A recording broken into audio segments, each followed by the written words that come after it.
video part terakhir, yaitu part 7 tentang perkembangan ekonomi syariah di Indonesia, dan saya juga akan menjelaskan kembali materi-materi part 1 sampai part 7. Oke guys, ikuti terus videonya. Bye. Part 1 yaitu perbedaan ekonomi konvensional dan ekonomi syariah. Dan di sini definisi ekonomi konvensional, sistem ekonomi yang berdasarkan pada prinsip-prinsip kapitalisme, liberalisme, dan utilitarisme. Tujuannya adalah memaksimalkan keuntungan tanpa memperhatikan aturan agama tertentu. Ekonomi syariah, sistem ekonomi yang berlandaskan hukum Islam dengan tujuan mencapai kesejahteraan dunia dan akhirat berdasarkan prinsip keadilan, kehalalan, dan keberkahan. 2. Prinsip dasar ekonomi konvensional itu 1. Motif keuntungan maksimal, yaitu keuntungan menjadi tujuan utama. 2. Pasar bebas. Mekanisme pasar ditentukan oleh permintaan dan penawaran. 3. Individu sentris, mengutamakan kepentingan individu. 4. Sekularisme ekonomi, tidak melibatkan nilai-nilai agama. Ekonomi syariah, 1. Larangan riba atau bunga. Transaksi keuangan tidak boleh mengandung riba. 2. Berbasis keadilan, mengutamakan keadilan dalam distribusi kekayaan. 3. Prinsip kehalalan, semua aktivitas ekonomi harus halal menurut syariah. 4. Kepedulian sosial, menekankan zakat, infak, dan sedekah sebagai wujud tanggung jawab sosial. Ada juga sumber hukum ekonomi konvensional berdasarkan teori-teori ekonomi modern yang disusun oleh para ekonomi seperti Adam Smith, David Ricardo, atau Keynes. Tidak ada keterikan dengan aturan agama. Ekonomi syariah berpedoman pada Al-Quran, hadis, ijma, dan qiyas. Di sini juga ada transaksi keuangan ekonomi konvensional. 1. Riba diperbolehkan. Bunga dalam pinjaman dianggap wajar. 2. Investasi bebas. Bebas berinvestasi pada sektor apapun termasuk individu tidak halal. 3. Spekulasi diperbolehkan. Transaksi bersifat spekulatif seperti jual beli derivatif lazim dilakukan. Ekonomi syariah, 1. Larangan riba, tidak boleh ada bunga melainkan menggunakan konsep bagi hasil. 2. Investasi halal, investasi hanya boleh pada sektor yang halal. 3. Larangan maisir, perjudian, dan haram atau ketidakpastian. Transaksi harus jelas, tidak boleh ada unsur spekulasi berlebihan. Dan di sini juga ada tujuan akhir ekonomi konvensional, fokus pada pertumbuhan ekonomi dan kemakmuran material tanpa memperhatikan dimensi spiritual. Ekonomi syariah bertujuan mencapai keseimbangan antara aspek material dan spiritual, mencari kemaslahan umat dan meningkatkan kesejahteraan masyarakat secara adil. Nah, di sini juga ada sistem distribusi kekayaan. Ekonomi konvensional, kekayaan cenderung terpusat pada individu atau kelompok tertentu melalui mekanisme pasar bebas. Tidak ada kewajiban sosial seperti zakat. Ekonomi syariah menekankan distribusi kekayaan yang adil melalui instrumen zakat, infak, sedekah, dan wakaf. Kekayaan tidak boleh hanya berada di kalangan orang kaya saja. 3. Di sini juga contoh penerapan ekonomi syariah dan ekonomi konvensional. Ekonomi konvensional, bank konvensional memberikan pinjaman dengan bunga. Perusahaan multinasional bebas berinvestasi di sektor apapun. Ekonomi syariah, bank syariah memberikan pembiayaan dengan skema bagi hasil. 2. Sukuk obligasi syariah untuk menyediakan proyek halal. 3. Lembaga zakat mengelola zakat, infak, dan sedekah. Di sini kesimpulan dari part 1 yaitu perbedaan utama antara ekonomi konvensional dan ekonomi syariah terletak pada prinsip dasar, tujuan, dan pelaksanaan kegiatan ekonominya. Ekonomi konvensional berorientasi pada keuntungan material dengan mengutamakan kebebasan pasar tanpa terikat oleh aturan agama atau nilai-nilai spiritual. Sistem ini cenderung individualis dan tidak membatasi sektor investasi maupun transaksi, termasuk yang bersifat spekulatif atau tidak halal. Ekonomi syariah sebaliknya berlandaskan pada hukum Islam yang menekankan keadilan, kehalalan, dan keseimbangan antara dunia dan akhirat. Sistem ini melarang riba, maisir, perjudian, dan haram atau ketidakpastian, serta mendorong distribusi kekayaan yang lebih adil melalui zakat, infak, sedekah, dan wakaf. Tujuan utama ekonomi syariah adalah menciptakan kemaslahan umat secara menyeluruh dengan memastikan kesejahteraan material dan spiritual, serta menjaga keberkahan dalam setiap aktivitas ekonomi. Hal ini menjadikan ekonomi syariah sebagai alternatif yang lebih adil dan beretika dibandingkan ekonomi konvensional. 2. Praktik perbankan syariah serta peluang dan tantangan ekonomi syariah, yaitu 1. Praktik perbankan syariah. Perbankan syariah merupakan sistem perbankan yang berlandaskan prinsip-prinsip syariah Islam. Tujuan utamanya adalah mencapai kesejahteraan umat melalui kegiatan ekonomi yang adil dan beretika. Nah, di sini ada prinsip dasar perbankan syariah, yaitu larangan riba atau bunga. Semua transaksi harus bebas dari bunga karena dianggap eksploitasi. Larangan halal atau ketidakpastian. Menghindari transaksi yang mengandung ketidakpastian atau spekulasi. Berbasis profit loss sharing atau PLS. Kemitraan antara bank dan nasabah di mana keuntungan dan risiko dibagi bersama. Aktivitas halal, semua investasi harus sesuai dengan hukum Islam. Tidak boleh mendukung aktivitas haram, misalnya perjudian dan alkohol.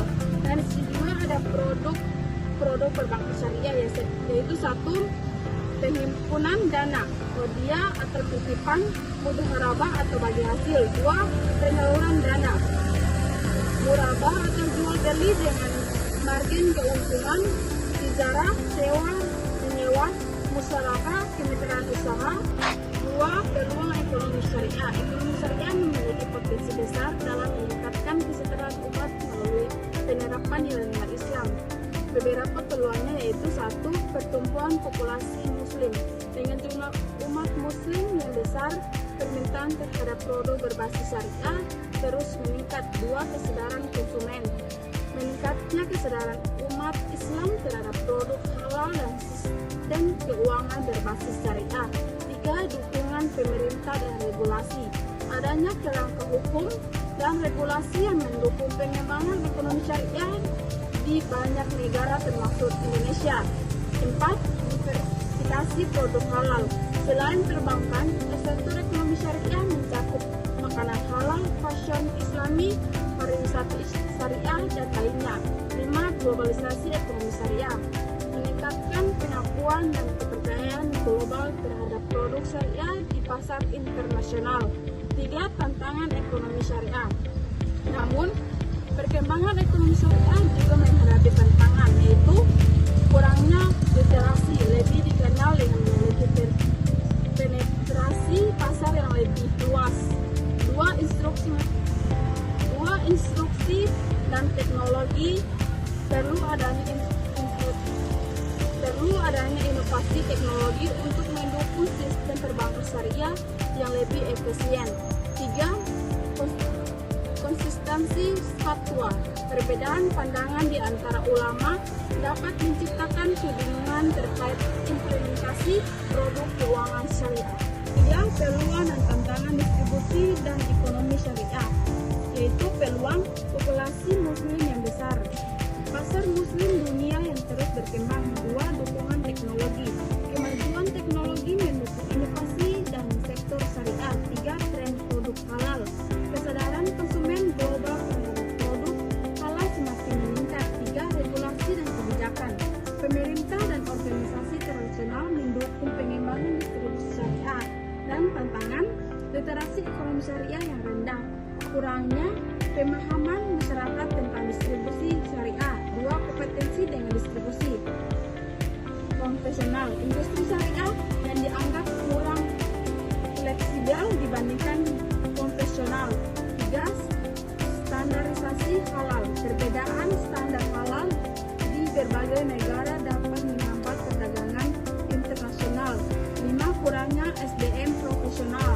Keterbatasan tenaga ahli yang memahami syariah dan bisnis secara mendalam. Nah, di sini kesimpulan dari part 2, yaitu perbankan syariah adalah bagian penting dari ekonomi syariah yang berlandaskan prinsip Islam.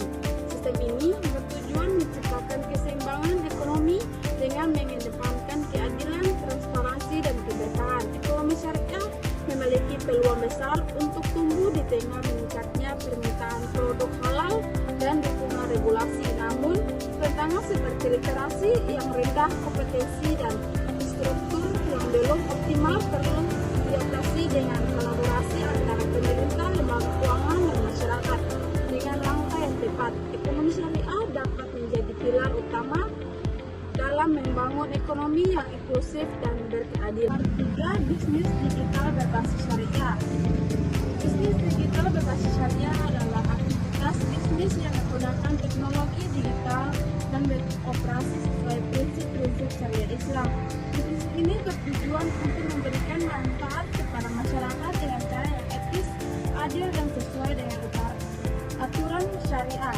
Dan di sini juga ada ciri-ciri bisnis digital berbasis syariah, yaitu 1. Bebas dari unsur haram, tidak melibatkan produk atau layanan yang bertentangan dengan syariah seperti perjudian, alkohol, dan pornografi. 2. Transparansi, semua transaksi dilakukan secara jujur dan transparan. 3. Tidak ada unsur riba, pendapatan bisnis tidak bersumber dari bunga atau praktik riba. 4. Berbasis keberkahan, mengutamakan manfaat bagi masyarakat dan lingkungan. 2. Jenis-jenis bisnis digital berbasis syariah, yaitu platform penjualan online yang menawarkan produk halal seperti makanan, pakaian, dan kosmetik. Contohnya Hizub Halal Mart. 2. Pendanaan kolektif berbasis syariah seperti platform investasi halal dan wakaf seperti. 3. Digital banking syariah, layanan perbankan berbasis digital yang mematuhi prinsip syariah. 4. Aplikasi dan konten Islami, aplikasi edukasi Islam, Quran digital, dan platform pembelajaran berbasis syariah. 5. Peristiwa syariah, bisnis berbasis digital yang menawarkan paket perjalanan halal dengan memastikan layanan sesuai prinsip Islam. 3. Layanan teknologi keuangan seperti pinjaman, pembayaran, atau investasi sesuai prinsip Islam. Dan juga ada prinsip-prinsip bisnis digital berbasis syariah, yaitu 1. Larangan halal, menghindari ketidakpastian dalam transaksi seperti spesifikasi produk yang tidak jelas. 2. Akad jelas, setiap transaksi harus berdasarkan akad yang disepakati oleh kedua belah pihak. 3. Bagi hasil, keuntungan dibagi sesuai kesepakatan seperti pada model mudrabah dan musyarakah. 4. Kejujuran dan amanah, bisnis harus mengutamakan nilai-nilai kejujuran, tanggung jawab, dan etika. Nah, di sini juga ada peluang bisnis digital berbasis syariah. 1. Pertumbuhan ekonomi syariah, tingginya minat masyarakat terhadap produk dan layanan halal.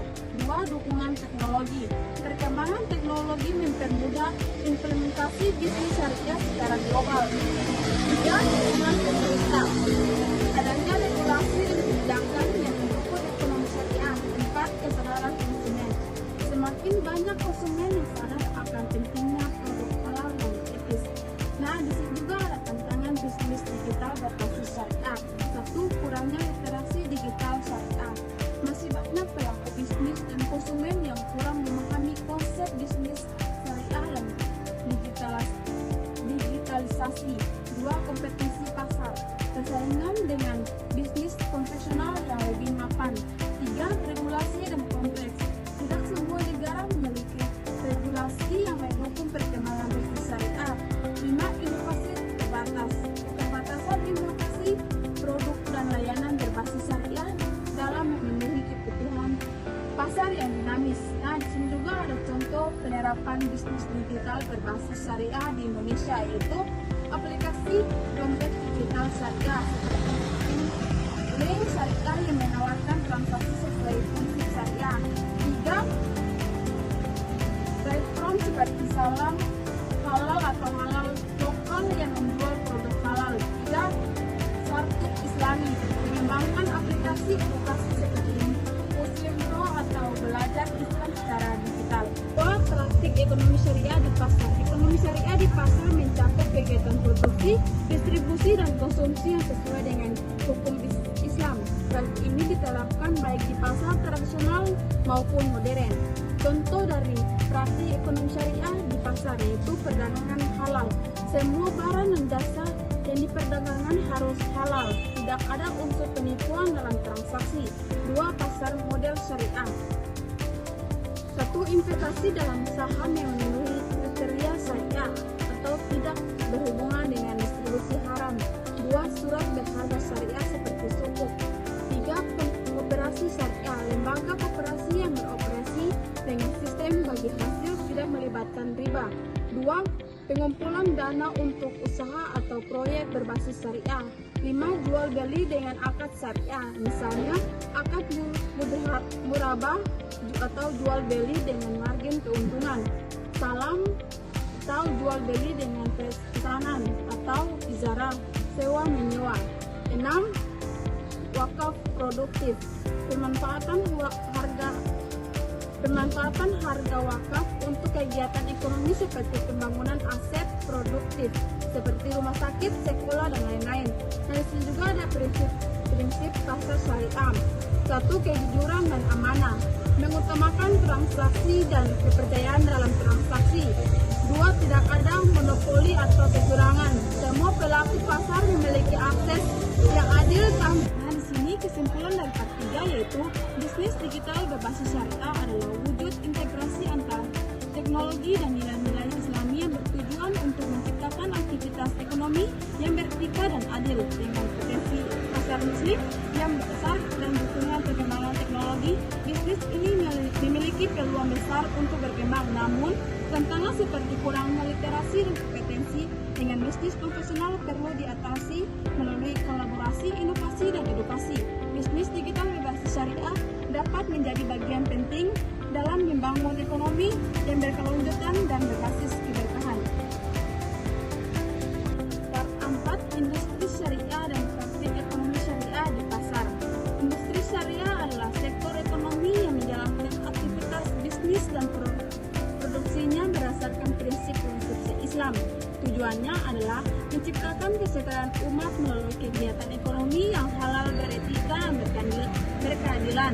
Cakupan industri syariah yaitu 1. Keuangan syariah, meliputi perbankan syariah, asuransi syariah atau takaful, dan fintech syariah dan pasar modal syariah. 2. Industri halal, makanan dan minuman halal, produk yang memenuhi standar halal dalam proses produksi dan distribusi. 2. Kosmetik dan obat-obatan halal, produk kecantikan dan kesehatan yang bebas dari bahan haram. 3. Peristiwa syariah, pariwisata yang menyediakan layanan sesuai syariah seperti hotel dengan fasilitas ibadah dan makanan halal. 4. Fashion Islami, industri pakaian yang memenuhi standar busana muslim. 5. Media dan hiburan Islami, konten hiburan dan media yang mendidik serta sesuai syariat. 6. Properti syariah, pengembangan properti yang menerapkan prinsip syariat termasuk pembiayaan dan operasional. Nah, di sini juga ada prinsip dasar industri syariah yaitu 1. Larangan riba, bebas dari bunga dalam segala bentuk transaksi. 2. Larangan haram, menghindari ketidakpastian dalam kontrak atau transaksi. 3. Halal atau thayyib, produk dan jasa halal harus halal serta bermanfaat. 5. Keadilan dan keberkahan, mengutamakan distribusi hasil ekonomi yang adil dan berkah. Dan juga ada praktik ekonomi syariah di pasar. Ekonomi syariah di pasar mencakup kegiatan produksi, distribusi, dan konsumsi yang sesuai dengan hukum Islam. Praktik ini diterapkan baik di pasar tradisional maupun modern. Nah, di sini kesimpulan dari part 4 yaitu industri syariah dan praktik ekonomi syariah di pasar merupakan upaya untuk menciptakan aktivitas ekonomi yang halal, beretika, dan berkeadilan sesuai dengan ajaran Islam dengan cakupan yang luas mulai dari keuangan hingga pariwisata. Industri dan memiliki potensi besar untuk tumbuh. Namun, tantangan seperti rendahnya literasi, regulasi dan yang beragam dan persaingan dengan industri konvensional perlu diatasi melalui kolaborasi antara pemerintah, pelaku usaha, dan masyarakat. Dengan pengolahan yang tepat, industri syariah dapat menjadi menciptakan ekonomi yang inklusif dan berkelanjutan. 5. Transformasi peran Bank Indonesia setelah kehadiran Otoritas Jasa Keuangan. Otoritas Jasa Keuangan atau OJK dibentuk berdasarkan Undang-Undang Nomor 21 Tahun 2011. OJK bertujuan untuk mengatur dan mengawasi seluruh kegiatan jasa keuangan, termasuk perbankan, pasar modal, dan sektor keuangan non-bank, yang sebelumnya merupakan tanggung jawab Bank Indonesia dan Badan Pengawas Pasar Modal dan Lembaga Keuangan. Kehadiran OJK menyebabkan transformasi peran Bank Indonesia yang sebelumnya memiliki fungsi ganda seperti pengatur dan pengawasan sektor keuangan menjadi lebih berfokus pada tugas-tugas tertentu. Dan di sini juga ada peran Bank Indonesia sebelum kehadiran OJK. Sebelum OJK, Bank Indonesia memiliki 3 peran utama, yaitu 1. Menetapkan dan melaksanakan kebijakan moneter. 2. Mengatur dan mengawasi sistem perbankan. 3. Menjaga kelancaran sistem pembayaran. Dan di sini juga ada transformasi peran Bank Indonesia setelah kehadiran OJK. Setelah OJK mulai beroperasi pada 2013, peran Bank Indonesia mengalami transformasi besar dengan fokus pada 3 tugas inti, yaitu 1. Menetapkan dan melaksanakan kebijakan moneter, memastikan stabilitas nilai rupiah baik terhadap barang dan jasa maupun terhadap mata uang asing. 2. Mengontrol suku bunga acuan, pengelolaan likuiditas dan cadangan suku bunga acuan, pengolahan likuiditas dan cadangan devisa. 2. Menjaga stabilitas sistem keuangan.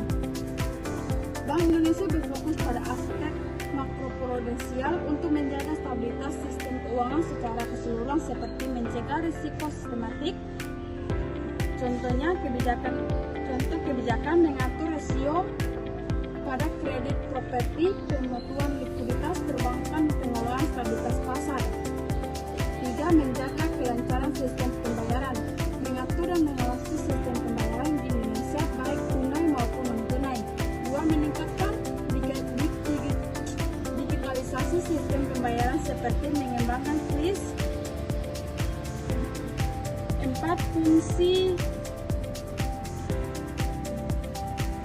Fungsi koordinasi dan sinergi dengan OJK. Bank Indonesia bekerjasama dengan OJK dalam menjaga stabilitas keuangan melalui koordinasi kebijakan dan moneter dan pengawasan mikroprudensial. Contohnya forum koordinasi stabilitas sistem keuangan yang melibatkan Bank Indonesia, OJK, Kementerian Keuangan, dan LPS. Dan di sini juga ada peran OJK yang mengambil alih fungsi Bank Indonesia. OJK mengambil alih pengaturan dan pengawasan sektor jasa keuangan, termasuk pengawasan mikroprudensial perbankan fokus pada stabilitas individu bank seperti kepatuhan terhadap aturan permodalan dan manajemen risiko. 2. Pengawasan pasar modal. 3. Pengawasan industri keuangan non-bank. Dan di sini juga ada dampak transformasi peran Bank Indonesia dan kehadiran OJK, yaitu dampak positif fokus yang lebih jelas. Bank Indonesia lebih fokus pada kebijakan moneter, stabilitas sistem keuangan, dan sistem pembayaran. OJK mengkhususkan diri dalam peraturan pengawasan jasa keuangan. 2. Peningkatan efisien dan efektivitas. Pemisahan tugas memungkinkan kedua lembaga pekerja lebih efektif dan optimal. 2. Stabilitas sistem keuangan yang lebih baik. Koordinasi antara Bank Indonesia dan OJK memastikan respon yang cepat terhadap krisis keuangan. Dan juga tantangan yang dihadapi, yaitu koordinasi antar lembaga. Bank Indonesia dan OJK harus menjaga sinergi dalam menjalankan tugas masing-masing agar tidak terjadi tumpang tindih. 2. Meningkatkan kapasitas OJK. Sebagai lembaga baru, OJK terus meningkatkan kemampuan sumber daya manusia dan teknologinya untuk mengawasi sektor keuangan yang kompleks. 3. Komunikasi kepada publik. Masyarakat harus diberikan pemahaman yang jelas tentang peran Bank Indonesia dan OJK. Di sini kesimpulan part 5, kehadiran OJK membawa perubahan besar dalam struktur pengawasan keuangan di Indonesia. Bank Indonesia kini lebih berfokus pada kebijakan moneter, stabilitas sistem keuangan secara makro, dan sistem pembayaran. OJK mengambil alih fungsi pengaturan dan pengawasan sektor jasa keuangan secara mikro. pasar modal dan lembaga keuangan bank. Transformasi ini memberikan dampak positif berupa fokus kerja yang lebih jelas dan efisiensi dalam mengelola sektor keuangan. Namun tantangan koordinasi antar lembaga dan penguatan kapasitas OJK tetap harus diatasi untuk memastikan stabilitas keuangan yang berkelanjutan. Penguatan infrastruktur perbankan syariah, pengembangan peraturan dan regulasi. Bank Indonesia membantu menyusun regulasi yang relevan dengan pengoperasian perbankan syariah seperti aturan tentang akad dan manajemen risiko. Dua, sistem pembayaran berbasis syariah, mendorong penggunaan teknologi pembayaran digital seperti KRIS dan kompatibel dengan prinsip syariah. 3, edukasi dan literasi keuangan syariah, kampanye literasi keuangan syariah. Bank Indonesia bekerja sama dengan lembaga lain untuk meningkatkan pemahaman masyarakat tentang manfaat dan produk perbankan syariah. 2, pengembangan sumber daya manusia syariah, menyelenggarakan pelatihan dan sertifikasi untuk meningkatkan kompetensi tenaga kerja di perbankan syariah. 4, dukungan untuk pembiayaan UMKM syariah, fasilitas pembiayaan UMKM berbasis syariah, mendorong perbankan syariah untuk memperluas pembiayaan kepada UMKM berbasis syariah seperti mudharabah dan masyarakat.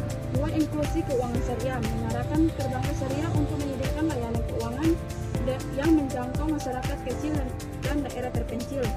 5, pengembangan ekosistem ekonomi syariah, Komite Nasional Ekonomi dan Keuangan Syariah. 2, pendukung industri halal. 6, penguatan kinerja sama internasional. Bank Indonesia membangun kerjasama dengan lembaga keuangan syariah internasional untuk memperkuat standar dan daya saing perbankan syariah Indonesia di pasar global. 3, hasil dari inisiatif Bank Indonesia. 1, pertumbuhan aset perbankan syariah. Bank 46, Bank Indonesia telah berperan signifikan dalam mendorong pertumbuhan perbankan syariah melalui kebijakan moneter, penguatan infrastruktur, edukasi keuangan, dan dukungan untuk UMKM dan pengembangan ekosistem ekonomi syariah.